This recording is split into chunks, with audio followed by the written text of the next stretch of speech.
presentamos Tiempo de Dios con el pastor Ezequiel Molina Hijo.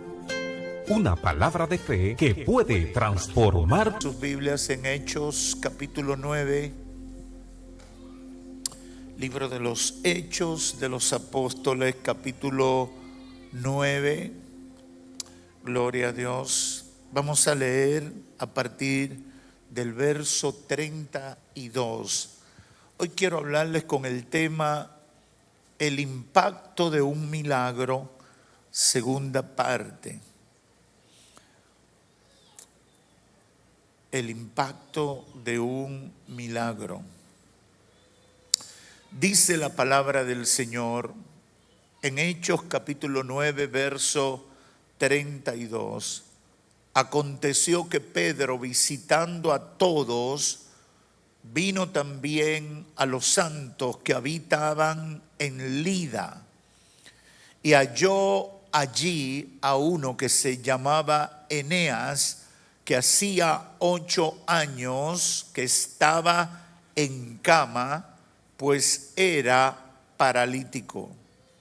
Y le dijo Pedro: Eneas, Jesucristo te sana, levántate y haz tu cama. Y enseguida se levantó y le vieron todos los que habitaban en Lida y en Sarón, los cuales se convirtieron al Señor. El impacto de un milagro, segunda parte. La pasada semana en la Romana comenzamos a hablar del impacto de un milagro, utilizando como base el relato de Hechos capítulo 3, donde Pedro y Juan, dirigidos por el Espíritu Santo, oraron por un paralítico que acostumbraba a pedir limosnas a la puerta de la Hermosa. Y Pedro y Juan le dijeron: no tenemos oro, no tenemos plata, sino que te vamos a dar lo que tenemos. En el nombre de Jesús, levántate y anda. Y dice la Biblia que este paralítico quedó totalmente sano. Eso produjo todo un movimiento que los llevó a ser encarcelados. Terminaron en la cárcel porque la sociedad entera reaccionó contrariamente a lo que había ocurrido. Toda la sociedad, comenzando con las autoridades y la gente de gobierno, reaccionaron negativamente porque no podían entender lo que Dios estaba haciendo a través de Pedro y Juan. Insistíamos el jueves pasado de que muchas veces nosotros tenemos dificultad para entender ese tipo de reacciones, porque de alguna manera asumimos que cuando hay algo bueno de parte de Dios para la vida de la gente, todo el mundo se va a gozar y todo el mundo va a estar contento. Pero no necesariamente eso pasa. No siempre que Dios sana a alguien, la gente va a reaccionar bien. No siempre que Dios liberta a alguien, y el jueves que viene voy a comenzar a hablar del impacto de las liberaciones espirituales, porque no siempre la gente va a reaccionar positivamente a la manifestación del poder de Dios. Aquí en Hechos capítulo 3 y 4 encontramos todo la situación complicada que le generó aquel milagro a Pedro y a Juan. Hoy yo quiero seguir en esa línea y quiero que reflexionemos sobre lo ocurrido en Hechos capítulo 9. Porque tenemos la certeza de que la iglesia del primer siglo cumplió con su misión de alcanzar los perdidos, utilizando como herramienta o estrategia principal la manifestación del poder del Espíritu Santo, y a nuestro juicio eso debe ser lo que llame la atención de la iglesia del siglo XXI. En Hechos capítulo 9 nos encontramos con dos milagros poderosos y son los que voy a utilizar como base para sustentar lo que el Espíritu Santo ha ministrado a nuestro corazón. Dos milagros poderosos en los cuales el Espíritu Santo utilizó a Pedro. Y al igual que Hechos capítulo 3, estos milagros se convirtieron en los puntos luminosos que ayudaron al crecimiento de la iglesia. Uno de los grandes temas que se debate en misionología, en todo lo que tienen que tratar en cuanto al alcance de los perdidos y al cumplimiento de la gran comisión, es ¿qué es lo que vamos a hacer para llamar la atención de la gente y que se convierta? Muchos hermanos bien intencionados trabajan constantemente diseñando planes estratégicos para hacer que la gente pueda entender el Evangelio, conozca la buena noticia del Evangelio y tratan de desarrollar una cantidad de recursos y maneras para ayudar que la gente pueda recibir el beneficio de convertirse a Cristo. Y cuando yo leía estos pasajes bíblicos, el Espíritu Santo llamó mi atención para que le prestara, para resaltar lo que era la técnica de la iglesia del siglo I. Y aquí encontramos el primer caso, Hechos 9:32, con el que comenzamos a leer. ¿Qué pasó? Pedro otra vez. Hasta el capítulo 10 de Hechos, Pedro es el protagonista. De ahí en adelante comienza Saulo. O Saulo que se convierte en Pablo. Pedro estaba visitando a todos, probablemente los que habían creído, a la gente que ya se conocía, que se había entregado a Cristo. Y vino también a los santos que habitaban en Lida. Lida era una pequeña ciudad que pertenecía a Judea. Y dice, y halló allí a uno que se llamaba Eneas, que hacía 8 años que estaba en cama, pues era paralítico. La Biblia no entra en el detalle de si era un hermano en la fe, pero por el contexto uno puede deducir que era un hermano en la fe. Y le dijo Pedro a Eneas, Eneas, Jesucristo te sana. Aleluya. Me encanta la forma que tenían los apóstoles de ministrar. Jesucristo te sana. Levántate y arregla tu cama. Cualquiera pudiera decir, se emocionó Pedro. Pero ¿qué dice la Biblia? Y enseguida, el que tenía 8 años en cama, se levantó. Yo no sé cuánto han tenido el privilegio de ver un paralítico levantarse. Es escaso en este tiempo porque por parte de lo que estoy tratando de comunicar, la iglesia ha perdido ese enfoque. Pero yo he tenido el privilegio de ver paralíticos levantarse. Y hubo un caso que me marcó porque era una persona que nunca había caminado y como consecuencia de haber sufrido poliomielitis desde su infancia temprana, se deformaron sus extremidades y no tenía posibilidad humana de caminar. Y un día el Señor, con una oración de fe, lo sanó. Y aunque no tenía músculo, porque nunca había caminado, se puso en pie y comenzó a caminar, porque los huesos se enderezaron por el poder de la palabra en el nombre de Cristo Jesús. Ahora, aquí encontramos a Pedro que le dice a Eneas: Jesucristo te sana, levántate y haz tu cama. Y enseguida se levantó.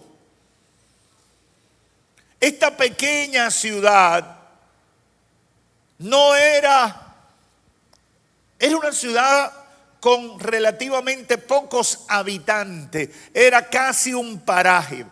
Pedro llegó y sanó a Eneas, que tenía 8 años, paralítico. Es probable que sufriera una enfermedad degenerativa, de esas enfermedades que tú te vas complicando, como la arteriosclerosis, creo que es múltiple, que son enfermedades que los huesos van dejando de funcionar y se te va torciendo el cuerpo. Es probable que haya sido eso. La realidad es que Eneas terminó sin posibilidad de caminar, y por el tamaño de la ciudad, todo el mundo, la mayoría de las personas conocieron el caso.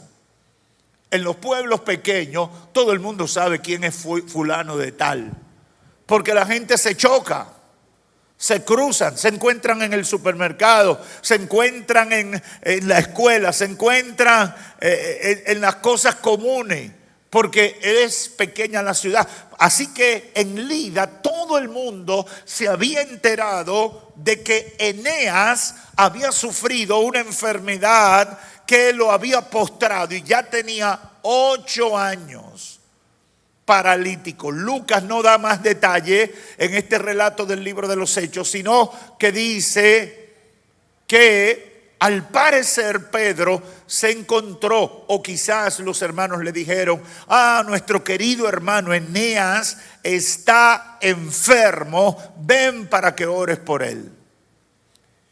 Lo impresionante es cómo el poder de Dios se manifestó en favor de un hombre enfermo y que no tenía ningún tipo de posibilidad. Ahora, la pregunta importante en este relato es: ¿cuál fue el impacto que tuvo ese milagro en todos los que lo vieron suceder? Y yo nunca me había detenido a analizar este pasaje bíblico desde esa óptica. Y el verso 35 tiene la respuesta.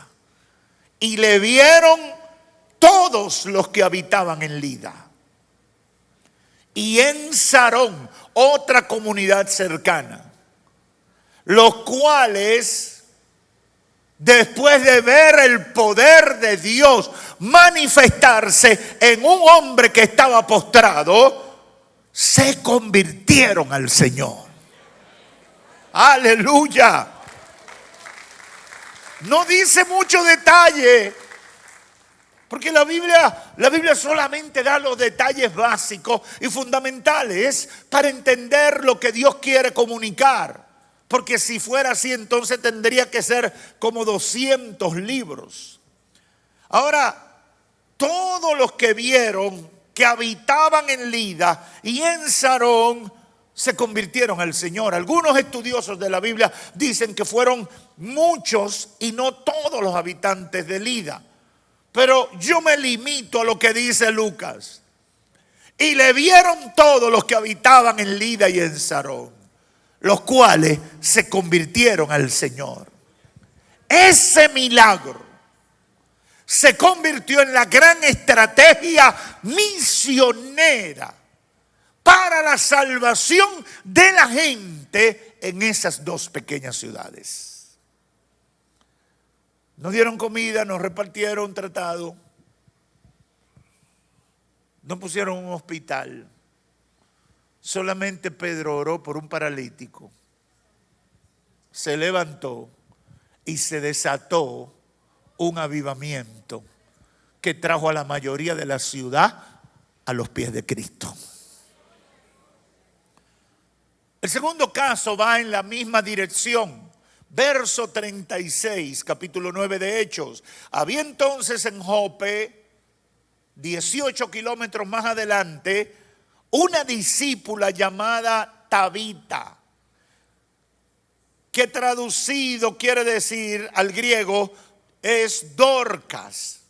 Esta abundaba en buenas obras y en limosnas que hacía. Y aconteció que en aquellos días Dorcas enfermó y murió. Después de lavada, la pusieron en una sala y como Lida estaba cerca de Jope, los discípulos, oyendo que Pedro estaba en Lida, le enviaron 2 hombres a rogarle: no tardes en venir a nosotros. Al parecer, Dorcas era una hermana muy solidaria.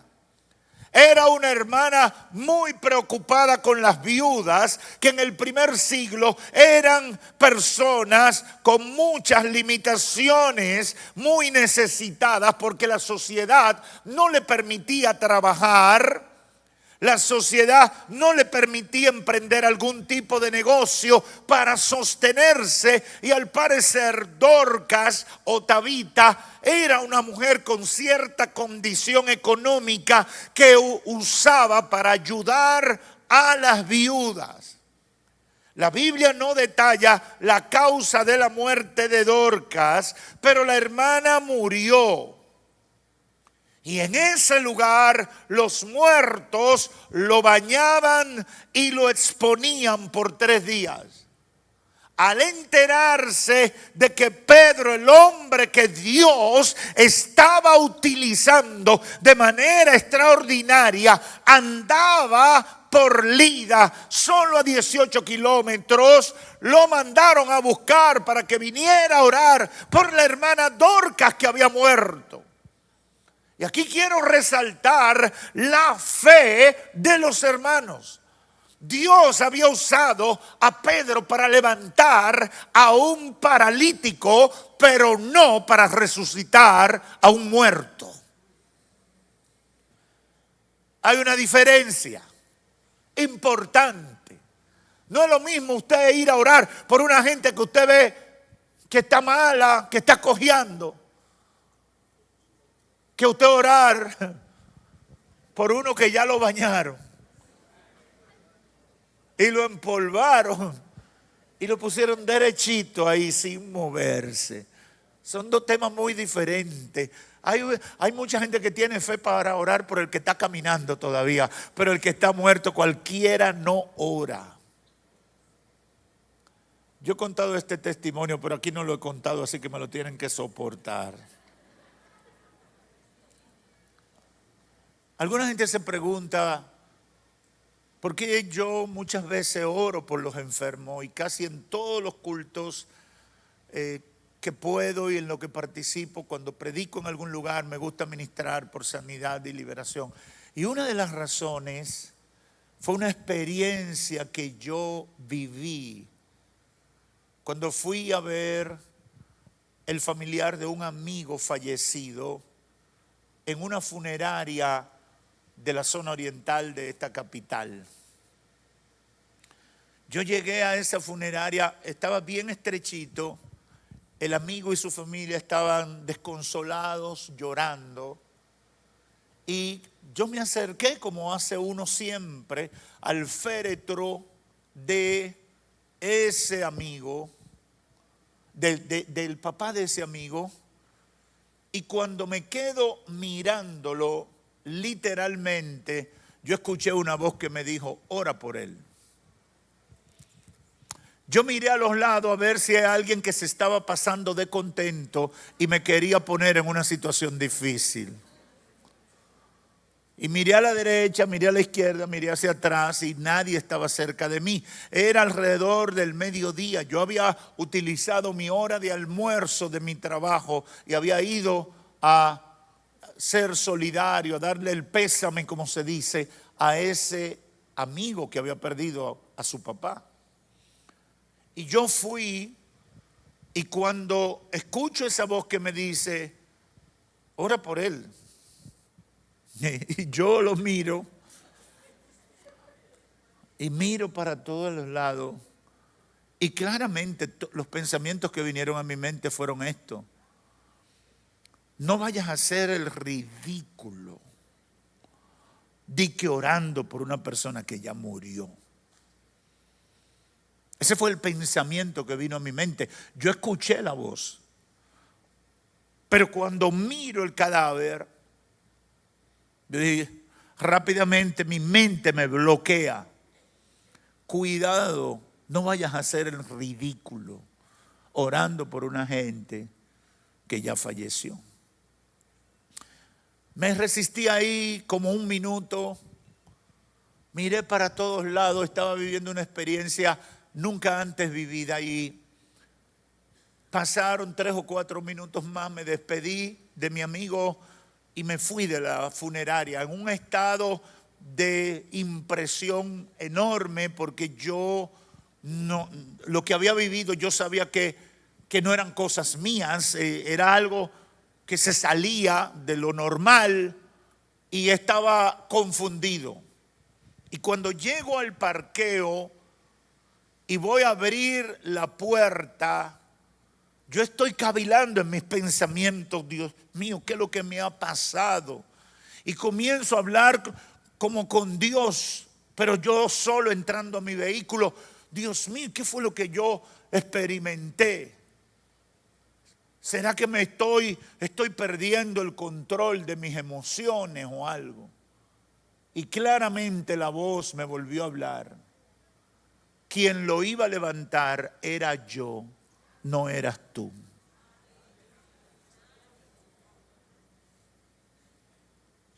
Cada vez que pienso en eso, siento un poco de la sensación que viví ese día.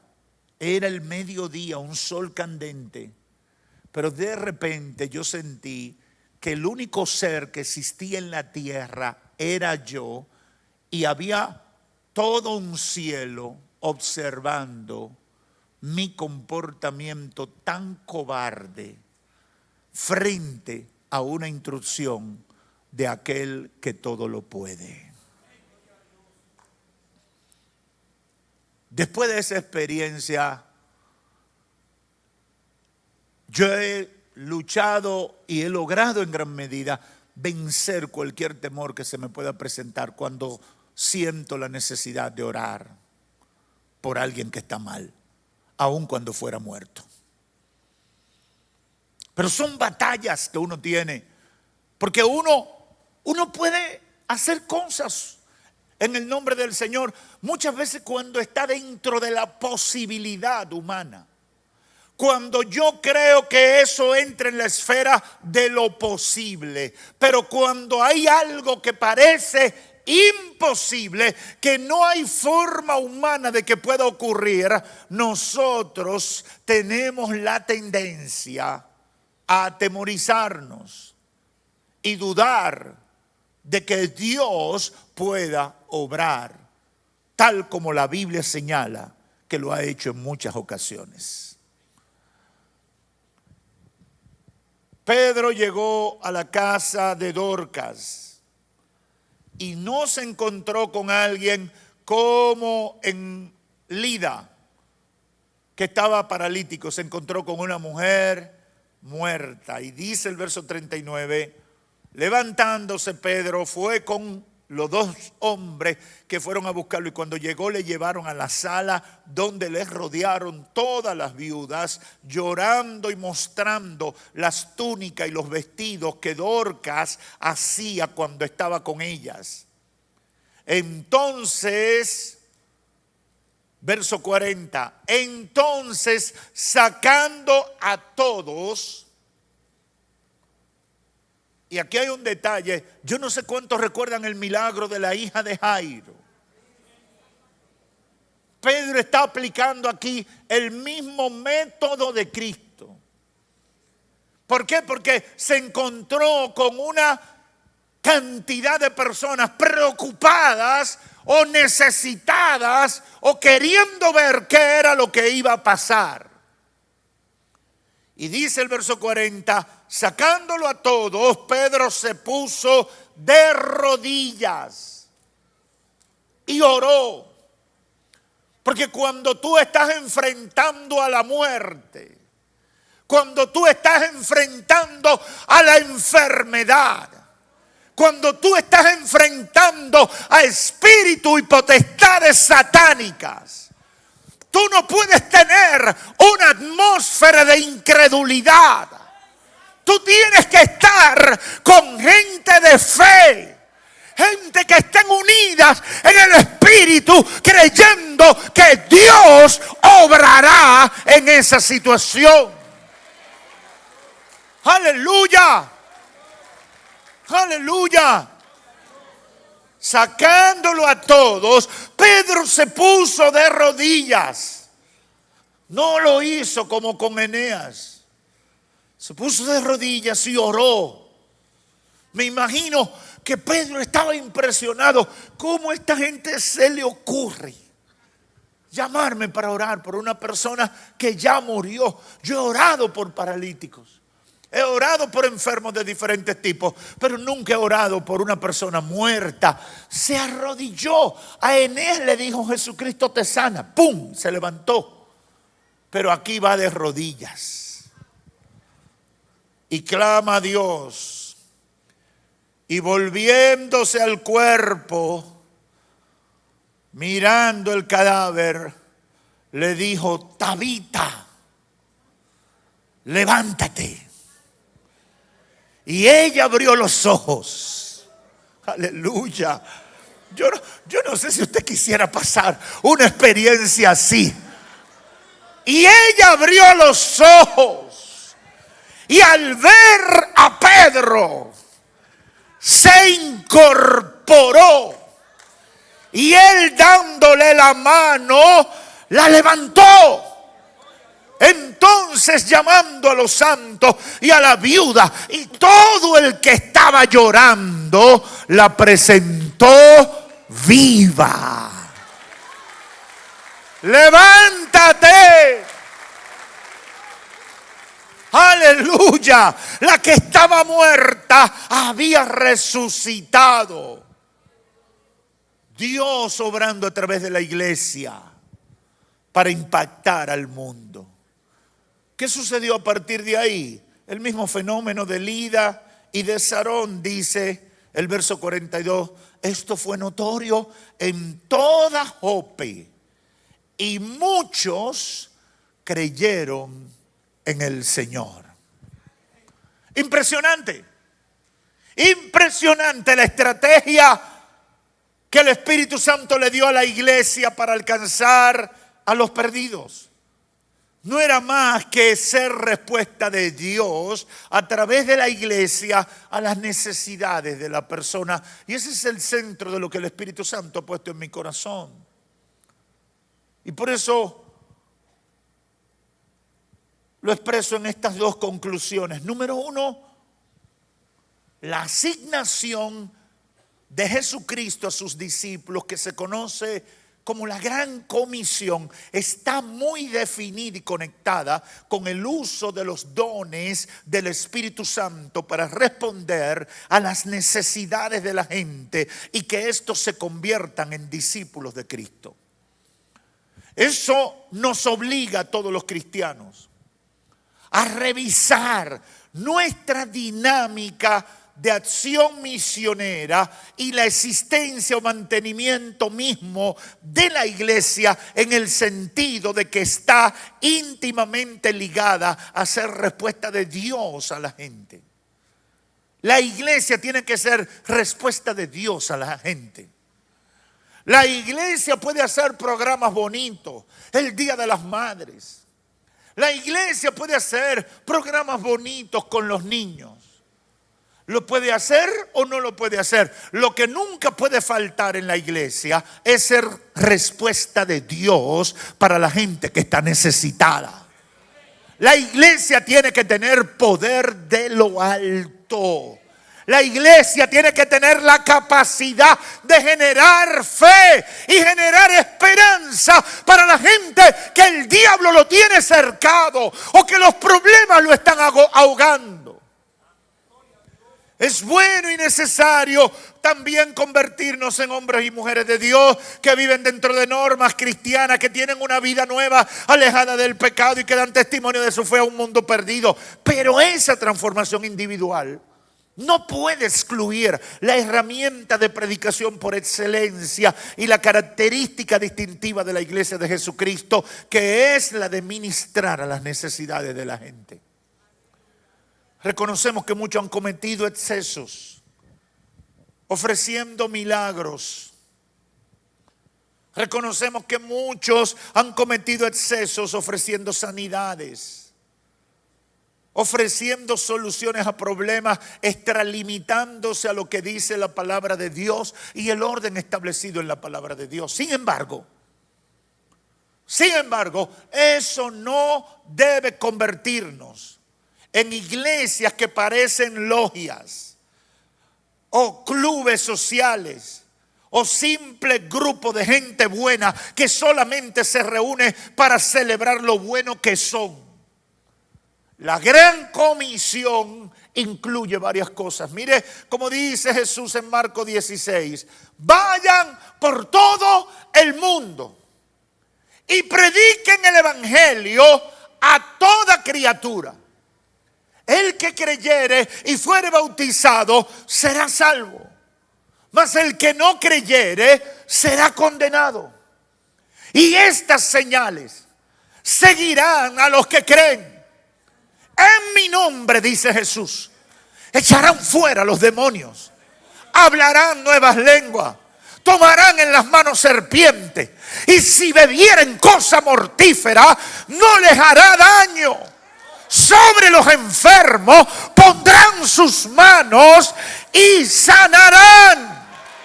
Oh, gloria a Dios. Yo no sé si aquí hay gente de fe que cree que eso es verdad.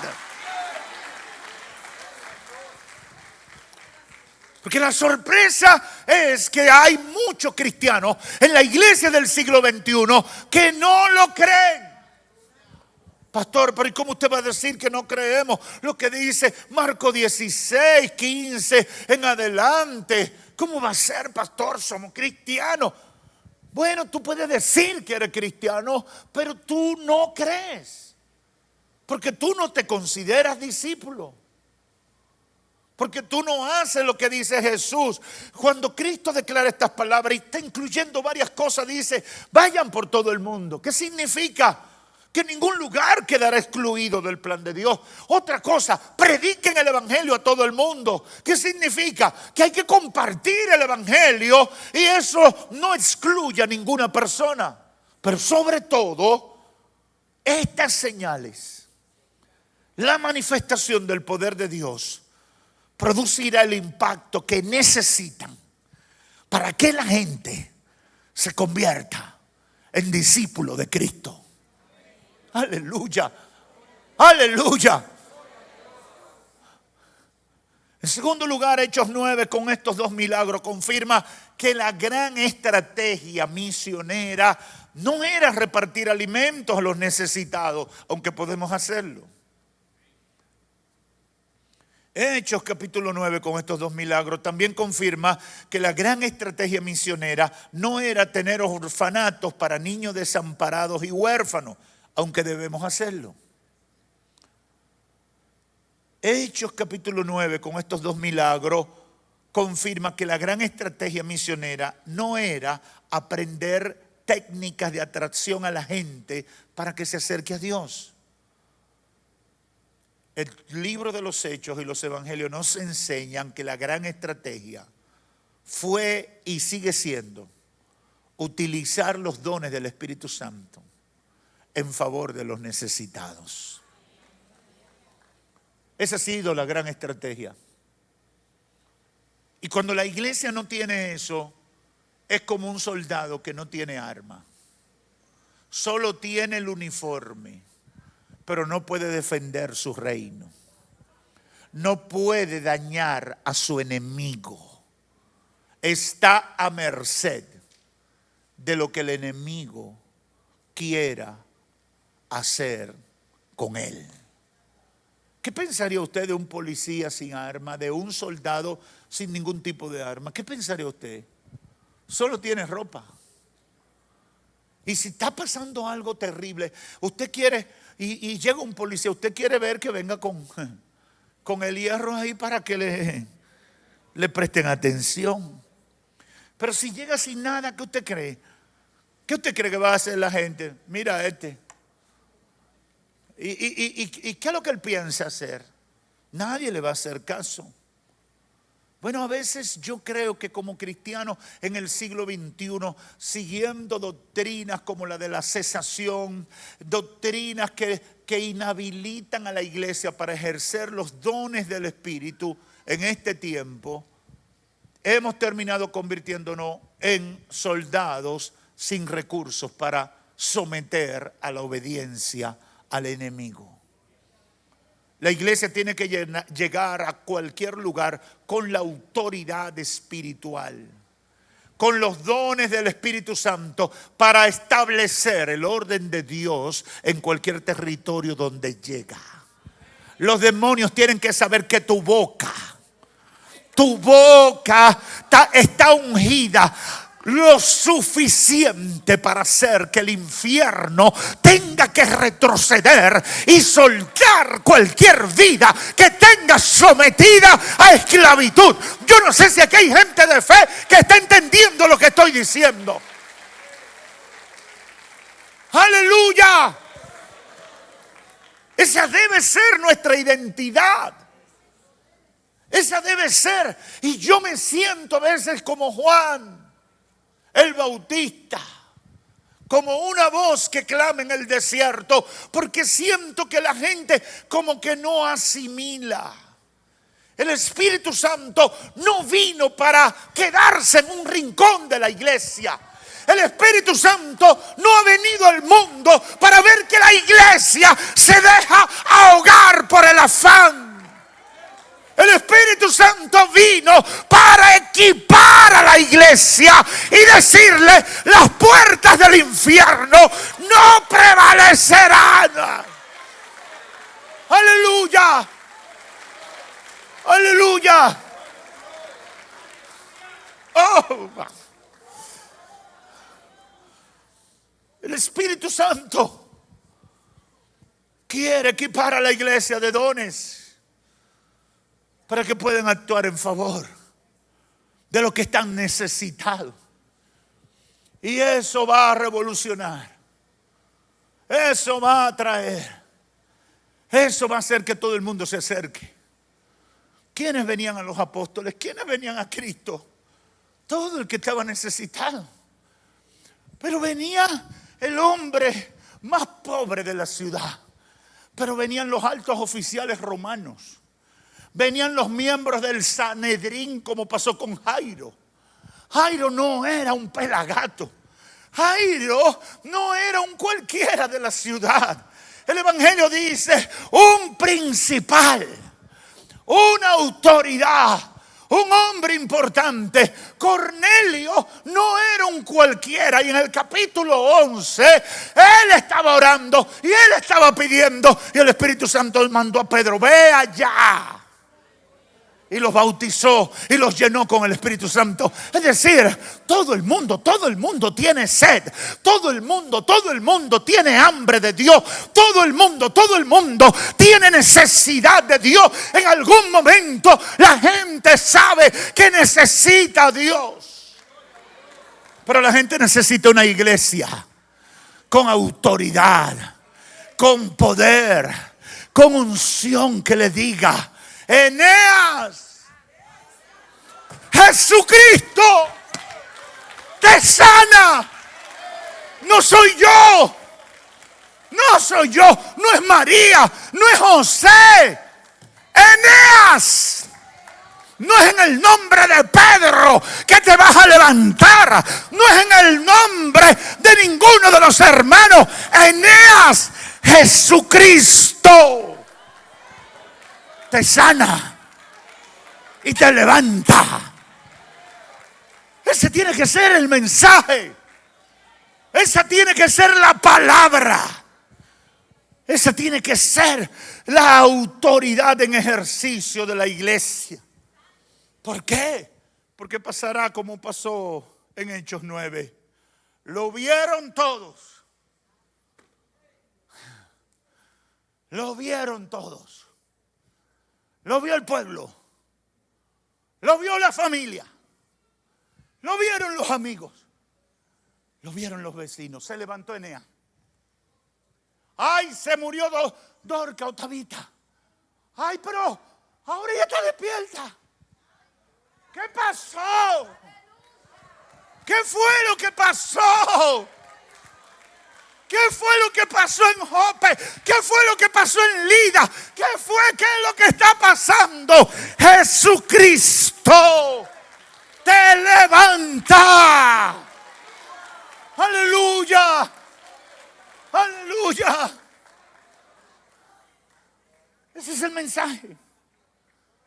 Y el impacto de un milagro es mayor que cualquier estrategia humana, que cualquier técnica, que cualquier difusión por las redes, por la radio y la televisión. El impacto del poder de Dios. Yo no sé cuántos están de acuerdo conmigo, pero yo estoy orando. Yo estoy orando para que en este lugar lleguen toda la semana gente que el diablo lo está destruyendo, gente que la enfermedad lo está arruinando, gente que ya no puede más y quizás lo han gastado todo, para que vengan a tocar el borde, para que vengan a recibir la palabra. Jesucristo te sana. Jesucristo te salva. Jesucristo te liberta. No soy yo. No es el nombre de la iglesia. No, es Jesucristo. Hemos presentado Tiempo